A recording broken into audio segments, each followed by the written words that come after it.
Heyo. In there like swimwear. What's up? All right. Yeah, looks like everything seems to be working. Rewards enabled for channel. Subscribe to earn rewards. No, we're good, bro. We're good, bro. Let's do this, boys. Let's get into it. No, we're gonna go to home. I don't care about all that stuff. I want to know about some Ashes of Creation, boys. Let's get into some videos here from other people. Kind of see what they're vibing to, what they're saying. The Alpha 2 comes out Friday.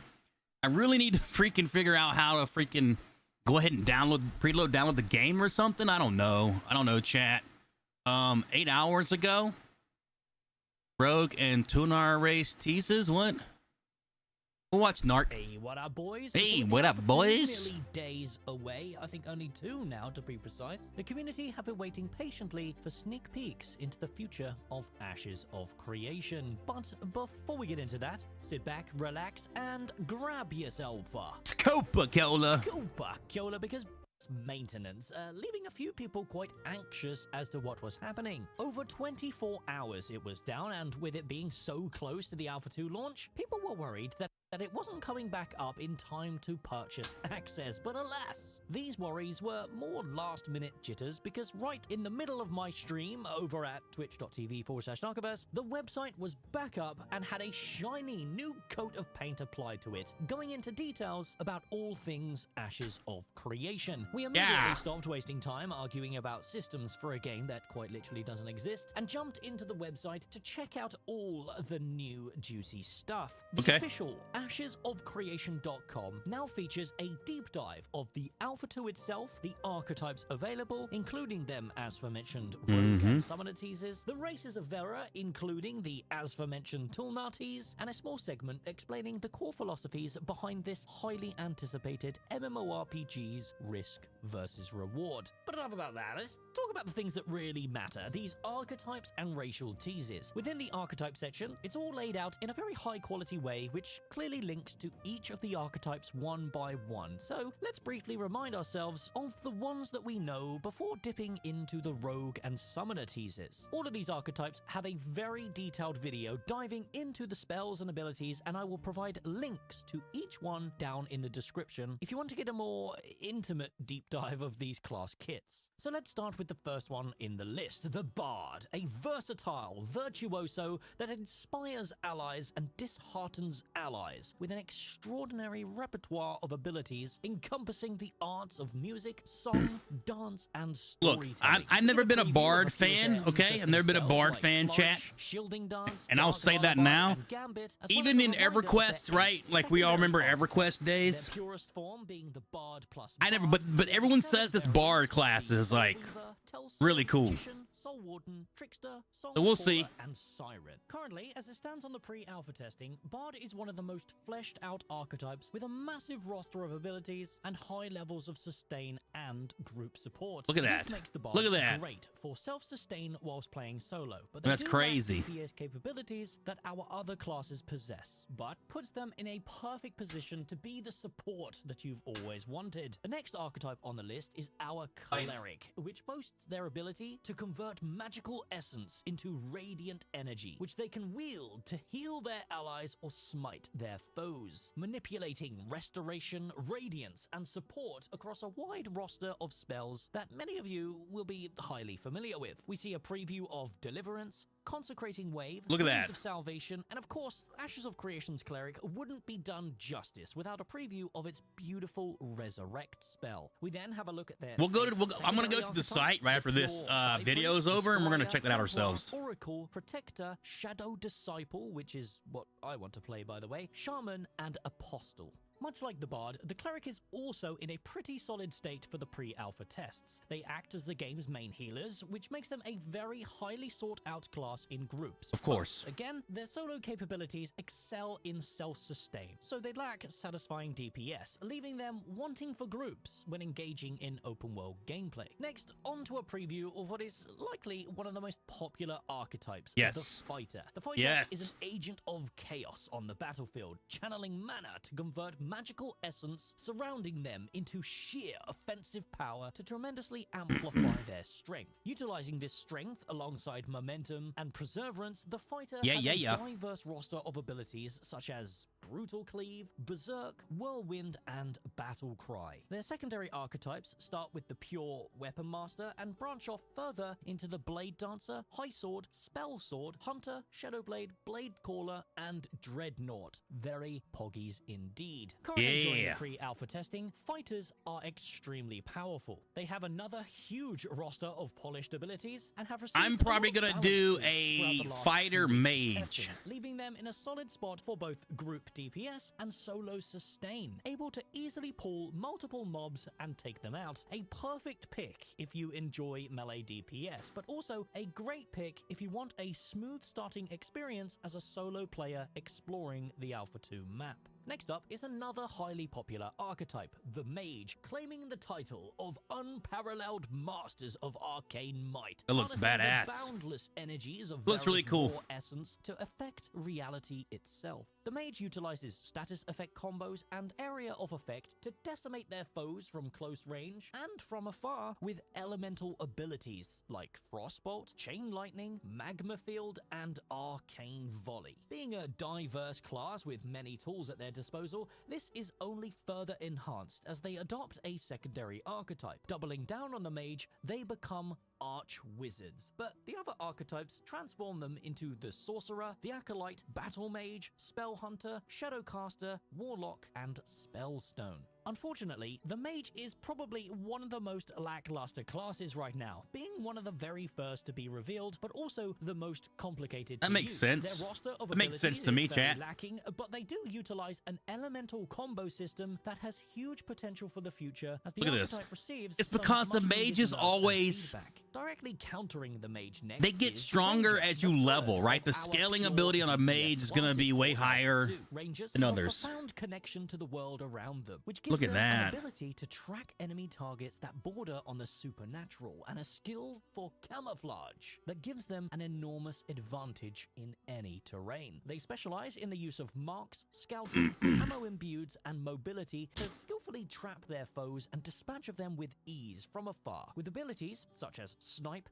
Mark of the Tiger, Disengage, and one of my new favorite spell effects, Camouflage. Their secondary archetypes feature a Hawkeye as their pure, but specialize into more niche areas with the Bowsinger, Soulbow, Strider, Scion, Scout, Falconer, and Sentinel. The Ranger is also in a fairly similar position to the Mage, however, is significantly more mobile, putting them in a solid position for both PvE and PvP. Their ability list is diverse, but is focused mainly around two particular weapons, the longbow and the short bow. Their class mechanic right now is a little underwhelming, however, when blended with their extremely satisfying movement abilities, they'll satisfy anyone who enjoys playing the bow archetype in an MMORPG. The final archetype before touching upon the rogue and summoner teases is the tank, and the name is pretty cut and dry, so I don't think an in-depth description is required. But what makes them unique in Ashes of Creation is their powerful crowd control abilities, disruption, and wide range of AoE protection spells. These are spells like Vengeance, Aegis, Absorption Field, and Grapple. Honing their protective energies and utilizing the power of a secondary archetype turns the tank into a Guardian, Argent, Paladin, Knight, Spell Shield, Warden, Knight Shield, and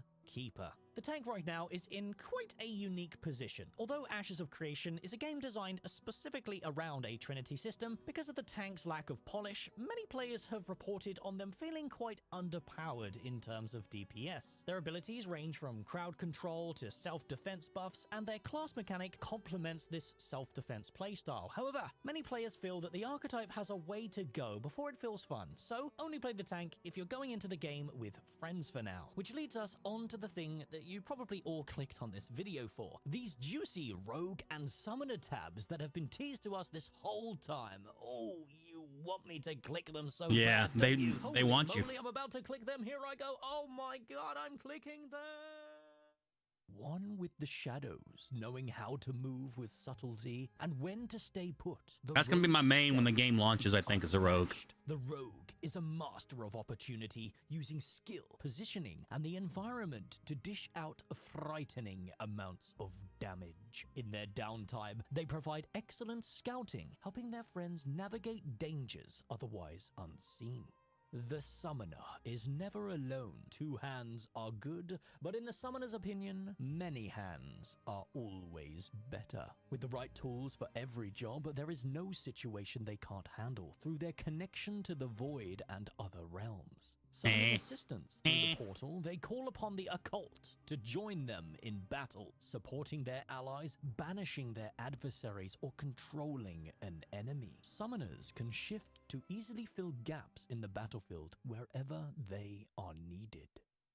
Yeah, and that's pretty much it for the Rogue and Summoner teases. The artwork is cool though, likely means that they have an idea of what they want them to be. But we of course have the secondary archetypes for the Rogue being the Assassin, Charlatan, Cultist, Duelist, Knight Spell, Predator, Shadow Lord, and Shadow Guardian, with the Summoner secondary archetypes being the Conjurer, Enchanter, Necromancer, Wildblade, Spellmancer, Beastmaster, Shadowmancer, and finally Brood Warden. But with that said, I do briefly want to mention that secondary archetypes are not currently in development, as the team are working on finishing up that Rogue and Summoner first. However, as these 2 archetypes are due to roll out in Phase 2 and 3, it's then when the team have said secondary archetype development will begin, starting with the Tank and the Cleric. Now, you likely already forgot that this was supposed to be a breakdown of the new website, but we kind of just transitioned into a full archetype list with all the new and up-to-date information, so we might as well make it a full race and archetype video whilst we're here, because the best part is still to come: the Tulnar teaser and preview of the female Tulnar concept art. Reminder that if you want a more detailed breakdown of the archetypes you're looking forward to, there is a video linked directly to it in the description. So, going back to the homepage and scrolling down a little bit more, we're met with this beautiful new piece of artwork that shows off Ashes of Creation's 9 diverse races. Races in Ashes of Creation are split in 2 across 4 distinct parent races: the humans, elves, orcs, and dwarves, with the Tulnar being the most unique out of the roster, featuring an additional 3 sub-racial options within their category, but we'll touch more on this as we get into them in a moment. The Alar humans are split between the Kalar and Veyloon, with the first being the more traditional humans that we're used to in video games, and the latter being more desert dwellers, boasting a heritage related to the Jinn, allowing them to take on a form akin to their spiritual ancestors. The Dunsinkel dwarves are split between the Dunir and Nikua, with the Dunir being more traditional stout dwarves that we're used to in fantasy MMORPGs, being contrasted with those Nikua, a rather unique take on the race, as they have a much more Maui vibe to them, living alongside cool. the beaches and oceans rather than deep in the mountains. Next up, the Kaivek orcs of Vera are split between the Renkai and the Vek, with the Renkai taking on the traditional orcish style, slightly leaning towards a Japanese heritage, which I find rather interesting and is likely going to be the race that I permanently play after it's released in Phase 3, with the Vek adopting the more goblin-esque / troll style that we'd see in other MMOs. Finally, the Pyrian elves are split between the Empyrean and the Pyre, the first being very traditional high elves with strong military might and proud stature, being countered with their more forest-dwelling cousins, the Pyre, who prefer to live within nature. That's As cool. I teased all the video, the main reason that you're here is for that exciting Tulnar reveal. The Tulnar are as varied as the beast aspects they possess, but they are united in one crucial belief: corruption must be fought wherever it creeps. They are refugees that not only survived but have thrived despite the tormenting presence in the world above. In the caverns below the surface, whilst the ancients ravaged the world above, the survivors from all walks came together below, pooled resources, skills, and knowledge of essence to build a tightly knit community on trust and necessity. They carry them traditions with them today in all things that are shared, be it prosperity or austerity. Mysterious magic wards throughout the massive caverns sealed them all underground until the divine gateways opened. unexpectedly, until the divine gates reopened unexpectedly. Cautiously, they returned to the surface to greet the other nations as they arrived through the archways. A great description, and with the female preview to go alongside it, everyone is excited to finally see how this highly anticipated race is going to end up. My opinion on the female are, well, they're great. The one on the left especially reminds me of my ex-wife, and I'm really looking forward to seeing their 3D models as they're released sometime during Phase 3. But as usual, I am just one nerd, desperate for a good MMO, and my opinion means nothing without yours in the comments below. And hey, I hope today's video was a return to format that you all used to love. So, if you want to keep up with our journey during Alpha 2's launch, come join us over at twitch.tv/Narcoverse. Yeah. Okay, here we go. Alpha 2. We got ourselves, let's see, the guide.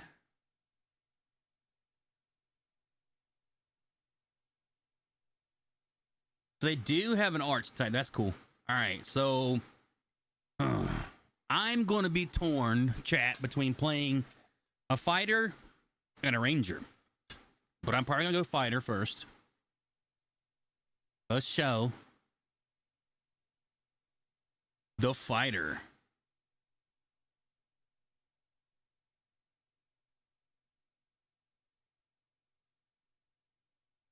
Is there not any sound on this?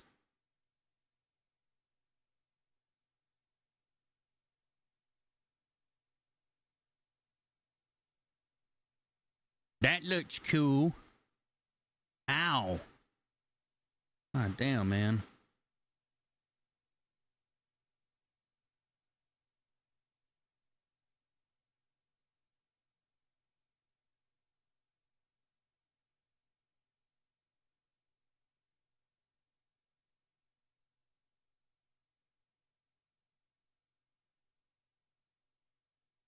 Yeah, that's cool.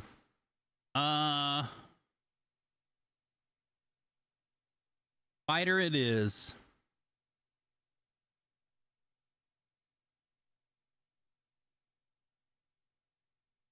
I may make a dwarf fighter.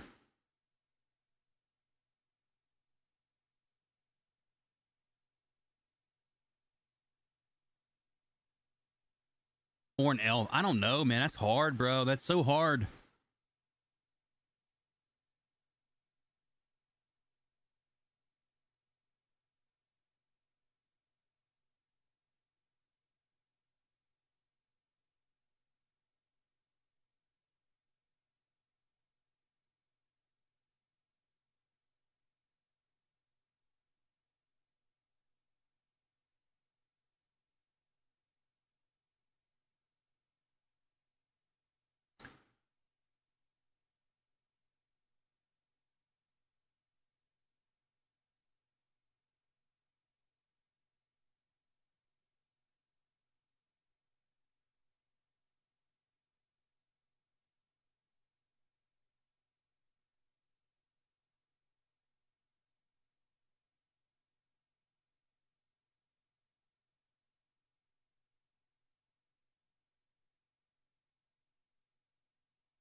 Okay, come on. Oh, there it is. Okay. I'm pretty sure they have my email. Let's see.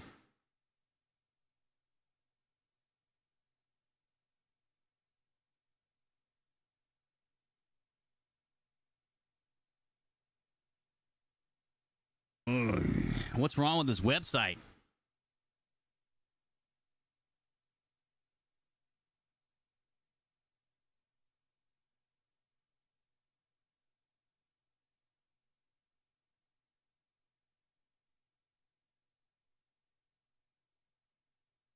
All right, so it is my Dorok Doc streamer.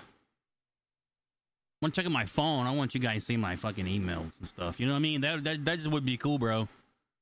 That just wouldn't be cool. So let's. I like this guy too, Zillin.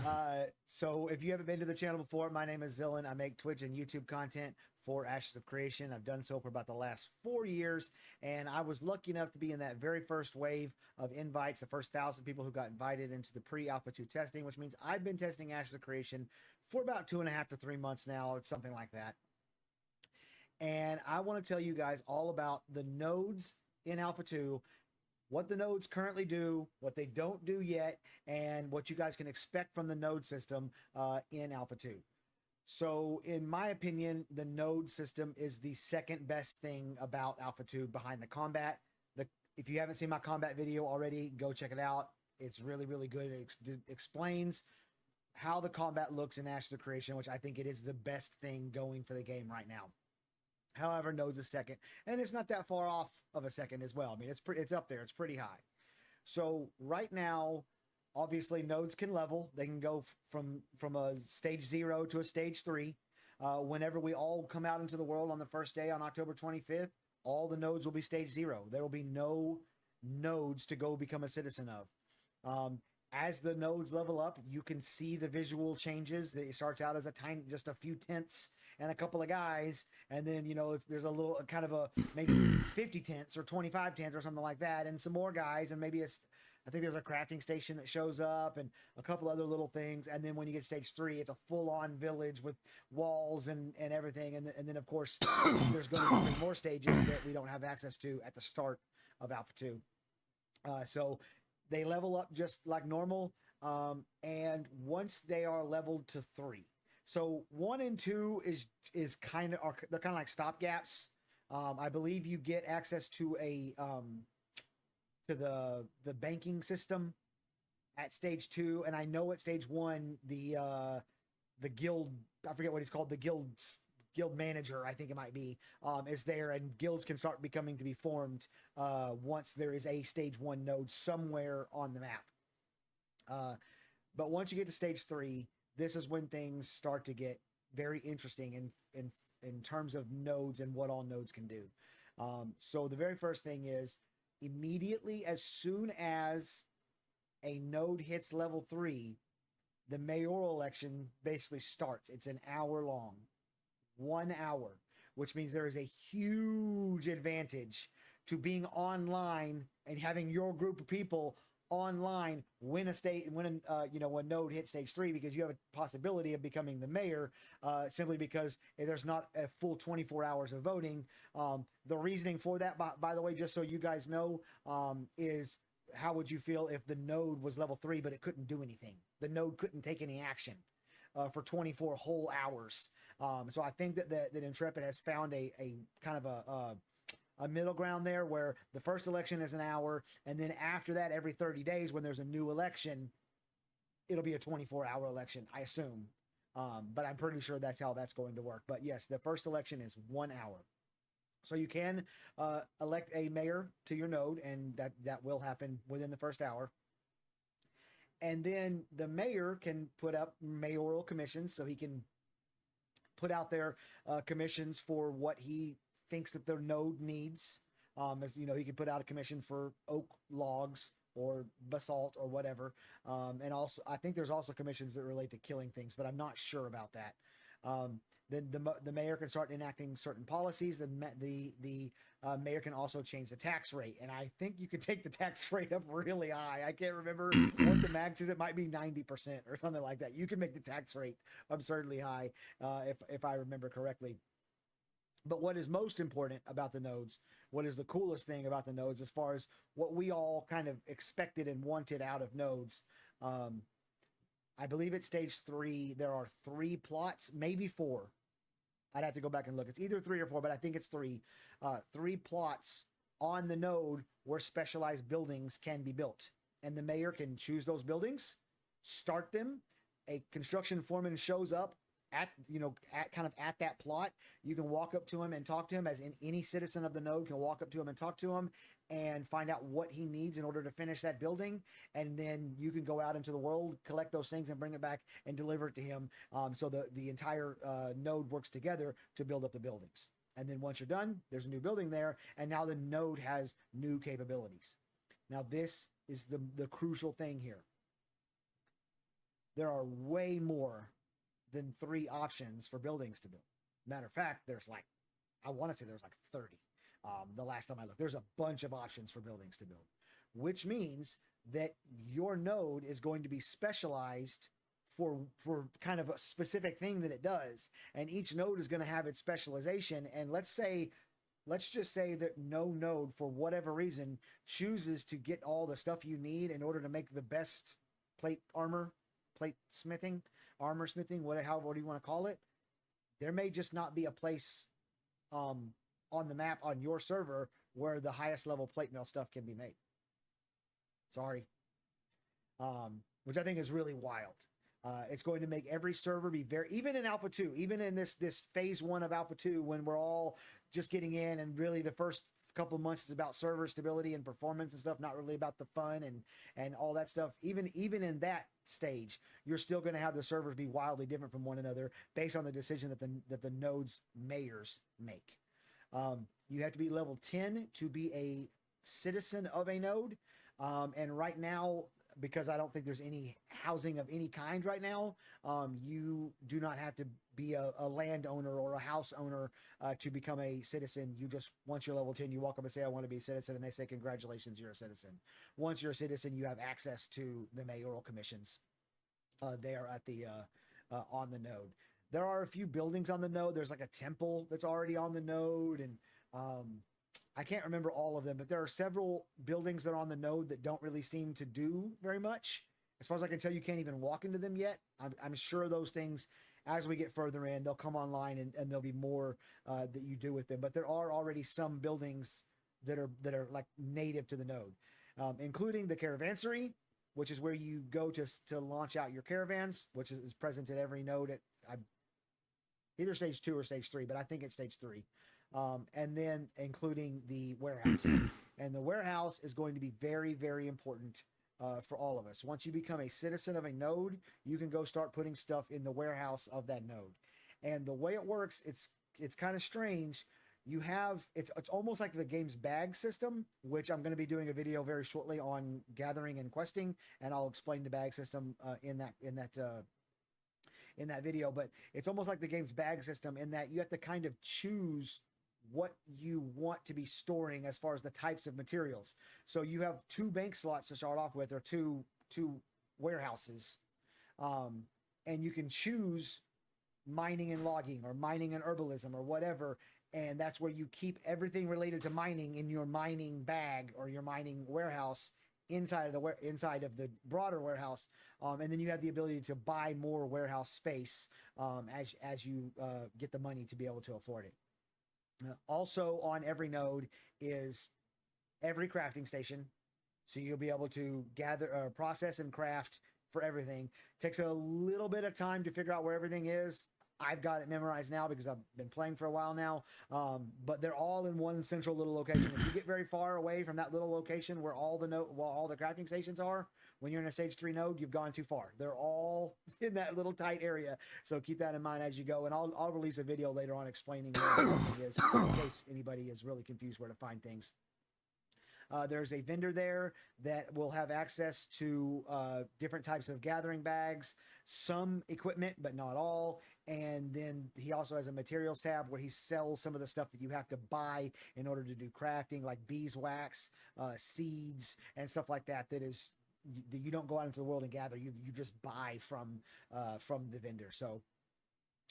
And that is pretty much how the nodes work right now. I will give you guys one other thing.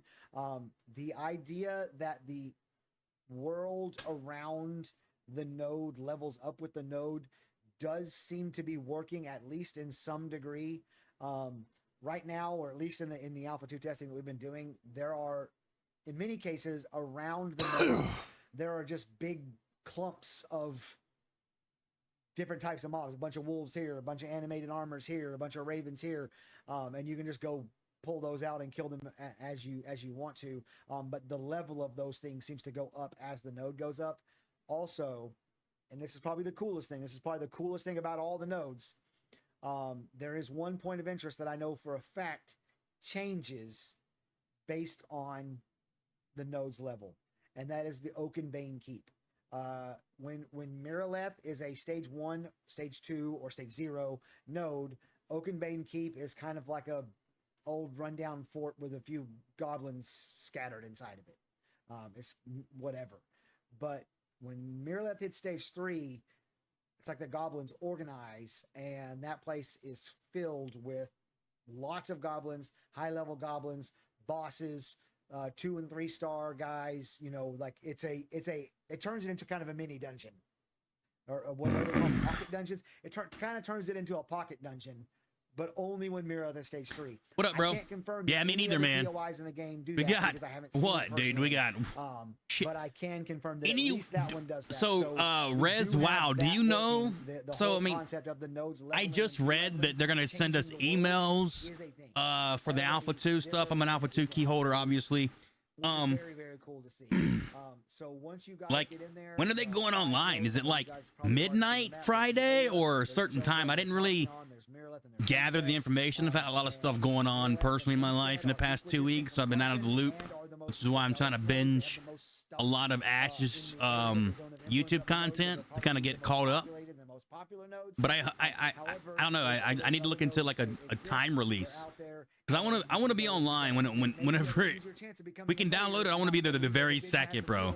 If you go to Nihela instead of Winstead or Mirrorleth. So keep that in mind, guys, as you guys get out there and explore it here in just a couple days. We're almost there. So make sure that you subscribe to this channel if you want more information about this Germany. I was in Germany in the military for a little bit, stationed at Ramstein near Heidelberg. I love Heidelberg and K-Town.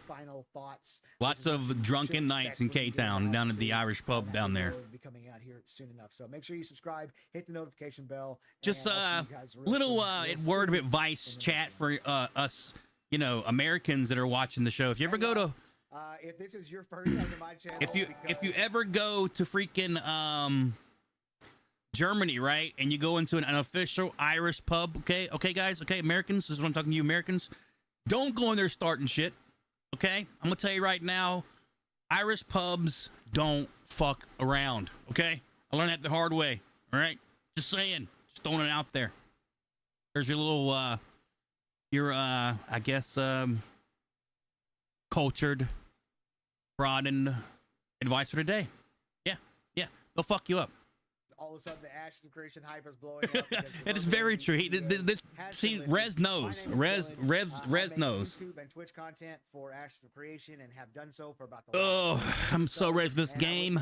Plenty more of this content. I've been playing MMOs since 1999, Chad. I'm a little bit older gamer, okay? I was born in the 80s, all right, Chad? Yeah, born in the 80s, babies. But yeah, I started playing EverQuest and Dark Age of Camelot, and then moved on to WoW, and pretty much tried them all, man. I am so ready for some Ashes. It's gonna be a shit show. Like, I'm not gonna lie. Like, it's an indie party. It's an indie company's launch of Alpha 2. Now, mind you, guys, if you're watching the stream and watching the show, you're like, oh, I want to get this Alpha. I can't wait for Alpha 2. Look, guys, expect a lot of bugs. Expect fucking constant disconnects, can't log in type shit, especially on day one on Friday. Just throwing it out there. You know, hey, don't go taking time off from your job and shit, because I can promise you one thing that I've learned in my 20 plus years of playing MMOs, that the first day of any MMO launch, Alpha 2, Beta, the actual launch, it's a shit show in general. And it's going to be the same for this, okay? So I don't expect to play very much at all on Friday. I'm probably going to be doing most of my playing probably Friday night, early in the morning, when everyone's like, oh, I'm tired, I'm going to bed, oh yeah, fuck this. And then the servers get a little, you know, less bogged down. That's when I'll probably start playing and shit. So yeah, never play on patch day. I mean, that goes to say it, man. If you're a real MMO player, we all know this, right? And we all know people And I've done this too in the past too, and made the mistakes of like taking off from work, you know, disregarding responsibilities, only to be disappointed when the servers don't work and you're all just fucking raging and you're mad and you're like, fucking hey, I should have just went to work today and made some money instead of sitting here complaining about these servers that I can't play on. That's just my 10 cents, all right? You can take it to the bank, may not be worth much, but that's my 10 cents, all right? Ashes, let's see. I've never seen this guy before. This guy's thoughts on a rough state of Alpha 2. Let's watch. I've never seen this guy's content. The Alpha 2 for Ashes Creation has dropped. I know I'm a little bit late to the party. What up, 80s? There's already several videos out there going over people's thoughts. Yeah. On the NDA dropping. I like this and guy right here pre-alpha on Now, screen. I've He been kind of reminds me of since the kind of my very style, you know, first got the good wave neck of beard Alpha 1 going. invites when they I like that neck invited beard, you know. 1,000 Alpha 1 testers. It's not too thick, kind of patchy like mine. I don't know how I got Shout it out. necessarily. Thanks I will say cancer, that, thanks chemo. You fucked my beard. A lot of other content creators did get in, It's so true. maybe it It's was true. that got in on the first wave. Ah, but okay. I also Yeah, played hey, a how dare lot you make fun of your own Alpha 1. I cancer? put a ton of time into Alpha 1. When I get into an MMO, I go pretty hard into it. And, you know, I don't have as much time. as Yeah, I no, used you're to right, when you're I right, was you're right, younger, but Rez. I still go and put many, many hours into a game. And that happened in Alpha 1, and that has definitely happened in the pre-Alpha 2 as well. Overall, the early tests were people were freaking out, and I was to a degree. Freaking out. However, I felt like the servers, a lot of the things that they were doing were placeholder and just done for the testing. No, For don't do it, instance, when we're 80s. going into like Citadel, the Stillbloom. I'll have to catch one of your streams and make fun of you, all right? Everything was gray boxed on the inside. There was no textures. The world had no textures or anything. There was no foliage. There was minimal trees and things like that. And I think that a lot of that was because they wanted to reduce any graphical bugs and things that you might encounter. And they just wanted to test servers because the early tests were 100%. Oh, jeez, you look 10 years younger. And on that, the servers were. Would you shave off some you shave off some weight too, bro? I know that one of the tests they had us. I've lost 50 pounds, bro, in like 6 months. It dropped to 1 frame per 30 seconds.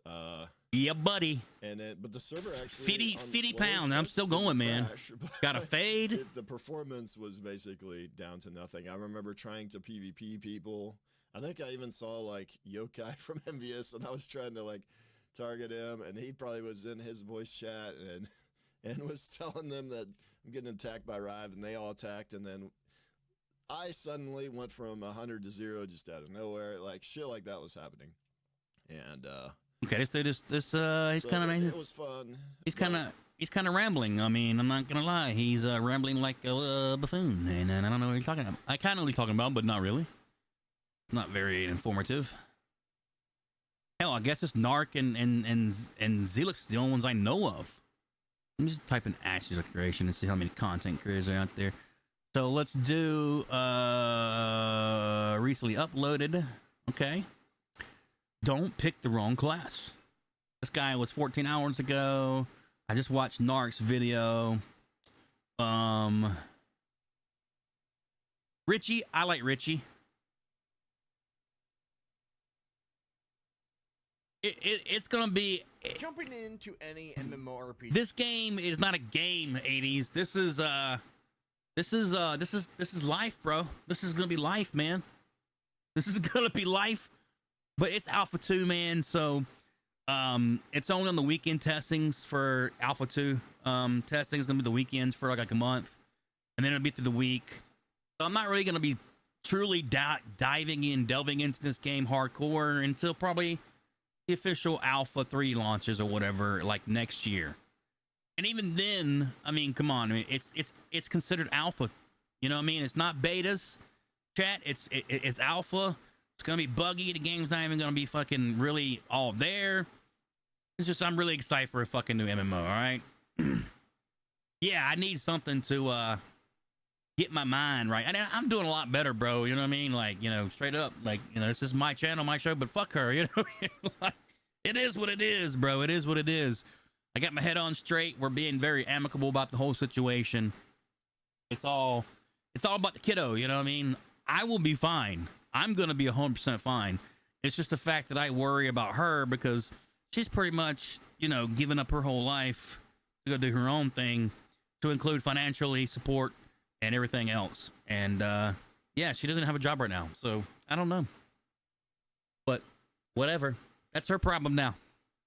What's going to be her problem? The very first thing you do is customize a character. A choice that in most games is a pretty permanent one, unless you dish out real life money for a change, or you're playing a game like this one that only has one race, and that's just boring. Looks cute. Some, this choice is as important as the archetype you pick. And in Ashes of Creation, it's gonna be a pretty hard choice. Ashes of Creation has 9 unique races, and all of them in concept are looking pretty nice, and will have their own unique twists to them. The Aelan Empire was this massive human empire back before the fall of Vera. The Empire's capital city was the city of Ayla, the ruins of which you'll step into when Alpha 2 begins. In Ashes of Creation, these Aelan humans are split into 2 unique races. One of these humans is the Kalar humans, known for heritage, duty, and order. The Kalar take enormous pride in their heritage and their ability to rise to any challenge. They can be gregarious, friendly, and willing to mix and interact with other races. They've maintained the Aelan tradition of a feudal society organized around a monarch with subordinates inheriting titles and land.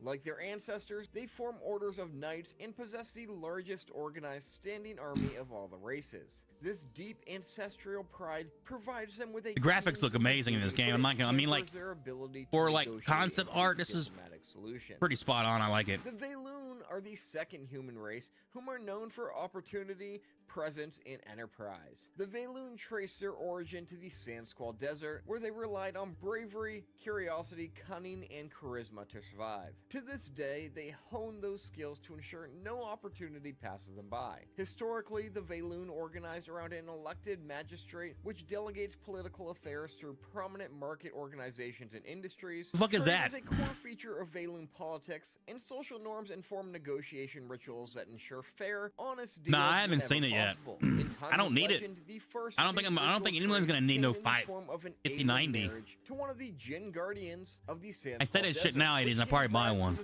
Valoon, and their glowing eyes and rune-etched skin I don't are think the I will, direct though. results of This that this ancient 4090, union. this, I mean, come on, bro. I mean, like, I don't think The Dunsingle dwarves were I one of don't the foresee first created major races anything of Vera, needing sent to anything arrive higher to than a the continent 4090 on right ships now. The made of games that are stone coming, and steel. the This games- nation deep within the mountains of Vera is the games that are coming out now don't even utilize the 4090 to its full extent. I have yet to play a game to this day on my 4090, which, fuck, man, when's the last time? When did the 4090 come out, bro? It just seems like ages ago now. It's so long I can't remember what year it came out. It came out before COVID, right? It was 2019 when it came out, maybe 2018. Bro, I don't know, bro. That's 19, 20, 21, 22, 23. That's already 2 years ago. Shit, I thought it was more than that. Oh, 2022. Okay, well, and there you go, man. Like, I just like I said, it's just like there's no way I can't name a single game literally right now that I can install on my computer on this 4090 that I have and will have any issues with it. None. And if it does, it's not the GPU's fault.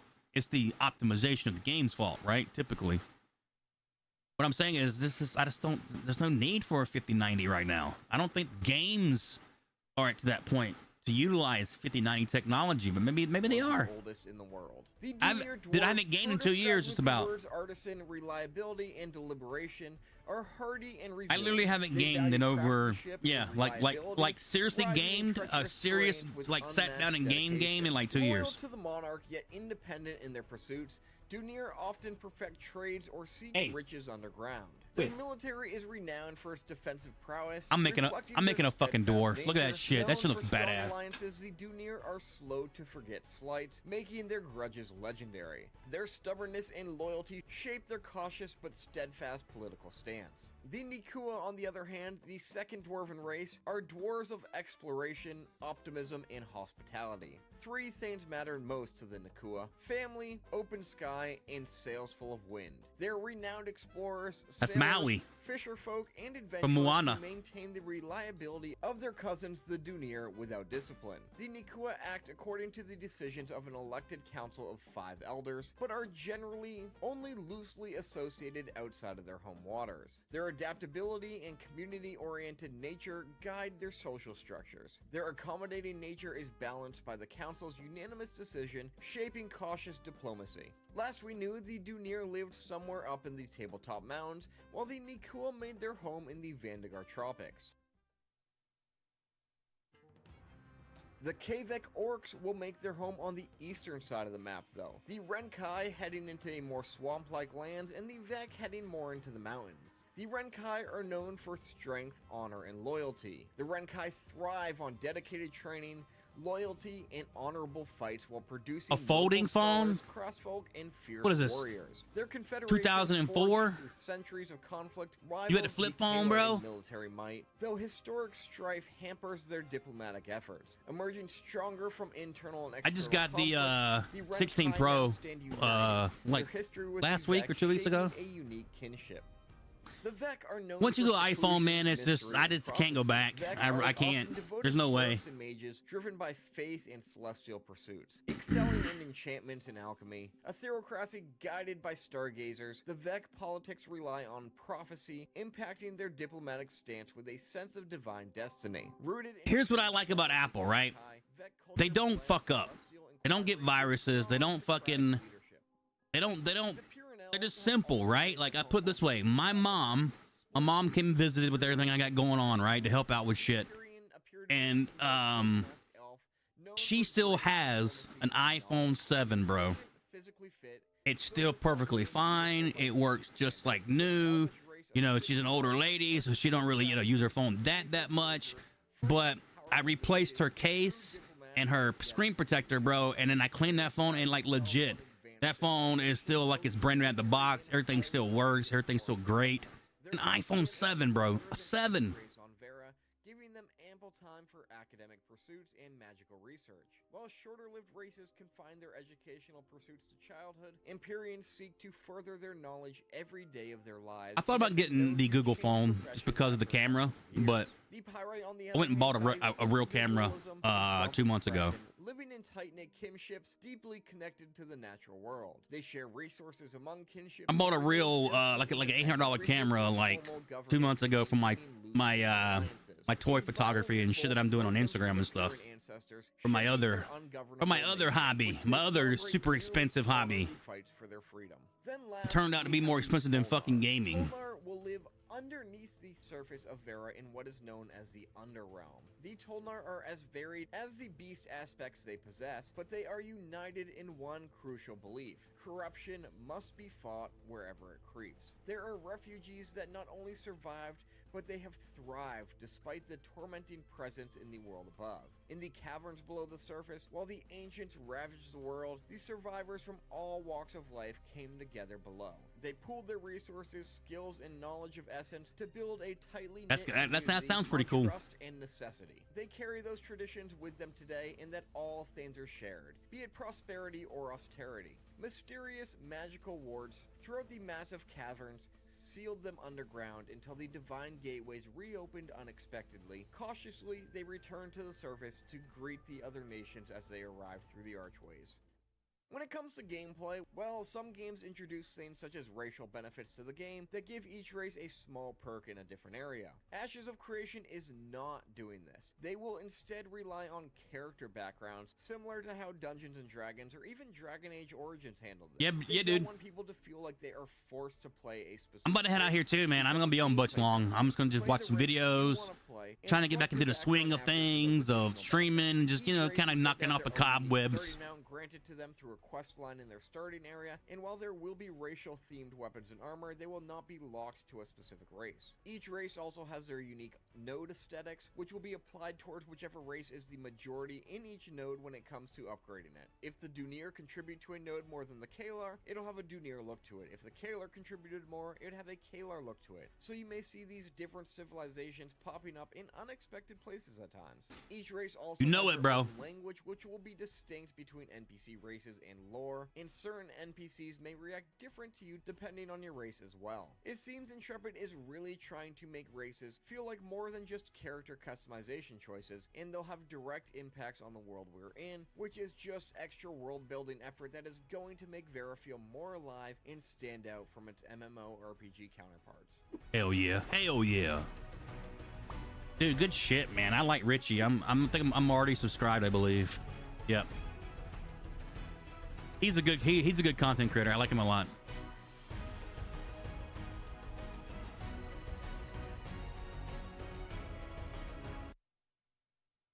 What is going on, guys? So today we're diving into the question that I probably have gotten the most out of all these videos and all the questions I've received, and that is the combat in Alpha 2 good? And that is a very, I don't want to say difficult thing to answer, but it is an alpha, and there is definitely some fine-tuning that needs to happen. But overall, yeah, I would say it's decent combat.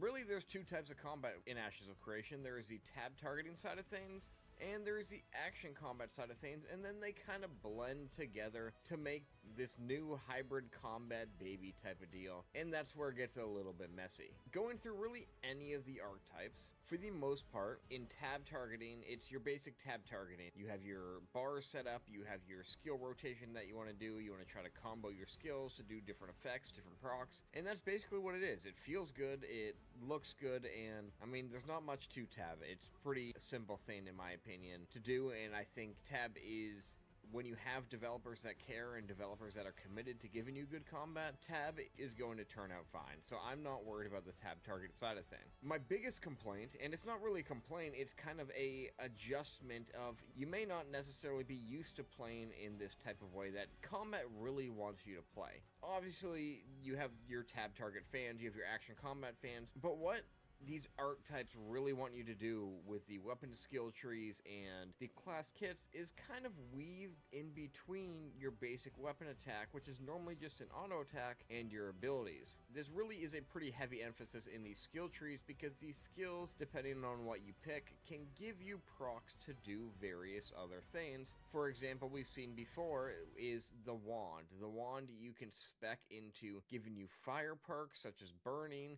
You can get lightning perks such as shock. That's cool. You're expecting to get frost perks such as chilled and frozen. And then basically your combo finishers from your basic weapon attack can trigger these procs on the enemies depending on how you spec them, and then you can then combine that with your abilities to really add an additional effect, and that could be increased damage for the mage, which is the archetype I've played the most. You can apply chilled, which is like your movement slowing effect that happens with frost abilities, and then you have this ability called Hoarfrost that you shoot out and it will freeze a chilled opponent, and it's great for PvP, it's great for crowd control with mobs, and it really kind of works together with the wand to make this possible. You can also do that with Frost Lightning combo, where there's a shocked ability that increases your damage when a target is frozen, and then you put this lightning proc on it, and it really is an adjustment in some ways. Like, I personally, going into the game, your auto attack is off by default, and at first I figured, why is this like this? Is this the intention? It seems weird that they turn off your auto attack from the get-go, but the more that I started to play these archetype kits, the more I realized that you really want to time those base weapon attacks, and you don't want to just constantly be auto attacking. You can auto attack and get the same perks and time it that way, but like the combat feels much smoother and much more fun when you are running around and you're casting those abilities from your weapon with the Q key, which you do in either tab or action mode. Where it gets messy, as I said though, is going into action combat. So starting off as a fighter wielding that two-handed sword, going into the action camera mode, combat feels great. You feel like you're in an action combat RPG where you're swinging the sword, your sword has weight to it, you hit your enemies when you swing it, you can cleave, and you can hit multiple enemies that are in front of you if your sword sweeps them, and it feels pretty good. But when you take that action combat, and I said this in previous videos, and you apply that to a ranged archetype like the ranger or the mage, then suddenly that's where it kind of gets messy. And you can really see that action combat right now is meant for you to feel like you are swinging your weapon and you're not actually having any sort of control over where it goes. Basically, as I've said several times now, you could aim in any direction, but as long as you have your target selected, even soft locking a target, and you move your reticle off of that target and you fire that wand's cast or you fire that bow, the arrow or the projectile, it just tracks to the target, just like you're in tab targeting mode, which is not what I'd expect when you're doing this hybrid thing and you're aiming your wand to cast or you're aiming your bow to shoot. So it's just like, it's really off-putting, and honestly it just makes me go back to tab target. I see no reason to ever activate action combat as a mage wielding a wand. Now, a mage wielding a sword, that's a different story. There are swords, there are weapons in the game that give you different perks to tie into different archetypes. Like, there is a sword in there that I got, a two-handed sword that gives you some magical properties and increases your magical power to deal damage, which is perfect for like a mage archetype and not as good for like a fighter archetype. And I grabbed that sword, and bouncing between going close range with the sword when my abilities were on cooldown and backing back out and switching to my wand and casting, it felt pretty good. I really enjoyed it, but I'm not going to constantly switch between action and tab. I'd rather just stay in tab target. The other thing with combat is, and this kind of I think ties back into the basic weapon attacks a bit, but from all of the archetypes I've played, there is no instant cast or short cast ability with no cooldown that does direct damage to a target. And when I say that, I mean, like, for example, a lot of archetypes you start out with that one ability, and that one ability is, in fact, a no cooldown cast, and it might have a short cast time, it might have no cast time, and you're going to cast that ability, and that's like your go-to ability. When your skills are on cooldown, you use that ability, or use another one similar to it, and kind of figure out your rotation based around that ability. Whereas in Ashes of Creation, so far, every archetype you play, you jump into, all of your abilities have a cooldown from the start, and I imagine that is because they want you to use your basic weapon attacks, and they want you to figure out how to build up those combos. But again, it's kind of an adjustment, so some people may like that, some people might absolutely hate the way the hybrid system's working right now, and tying into that basic weapon swing. It definitely takes some getting used to, but once I got used to it, and once I figured out the archetype I was playing and how to successfully execute those combos and do a lot of damage with the weapon and the class combined, it felt pretty good. Overall though, for an alpha state, I would say combat is definitely one of the more well thought out and well done parts of Alpha 2 right now compared to Alpha 1. As I've said before, Alpha 1 in a way was a completely different game, and it was more fleshed out in certain aspects when combat is not one of those aspects. Combat in Alpha 1 absolutely sucks compared to combat in Alpha 2, and they have done a great job improving this, and the class kits that I've played, they feel nice. Some of them are on the weaker side compared to where I've liked, but like overall, I think each class is going a long way to build its own identity and feel unique and separate itself from every other archetype on the field, which is a great thing, and especially for early alpha, I'm really happy to see it. And I'm sure this will continue even more, especially once we add those secondary archetypes and start adding in augments to archetypes and all of those fun things that are really going to mix up the class flavor and make you really have more customization on how you choose to play. If you guys still got more questions on Alpha 2, drop them in the comments. Follow twitch.tv/RichieSH, where we've been going live the last 2 days, and we are going to keep it up. And Friday, we should be live all day until those servers go live, and then all night playing Alpha 2 until I pass out and have to do some auto fishing, do like an AFK Richie sleeping stream while I auto fish or something, you know. Yeah. I'm gonna do that too. I'm gonna auto fish too, Richie. Good idea. I like it. I like old Richie. Richie, you a good dude. All right, chat. I'll be live tomorrow just to, you know, touch faces and be like, hey, I'm here. I'm here. I swear to God, I'm here. Smash those follow buttons. You know, subscribe. We're gonna be going hardcore on Alpha 2 Ashes of Creation. This is gonna be my main game. This is gonna be the focus of the channel here going forward. I do still do my customs with toys, photography, and custom action figures and dioramas and stuff over on my Instagram and my off time. I have two hobbies, two expensive hobbies, one gaming and one figure collecting and diorama building. So if you're into that kind of nerd shit, check out the links in the bios. Give me a follow on Instagram, okay? And TikTok. I have stuff on TikTok too. I post my diorama and my figure stuff all over TikTok. I get a lot of, you know, good feedback from that shit. People seem to like it. They like it. They like it a lot. All right, chat.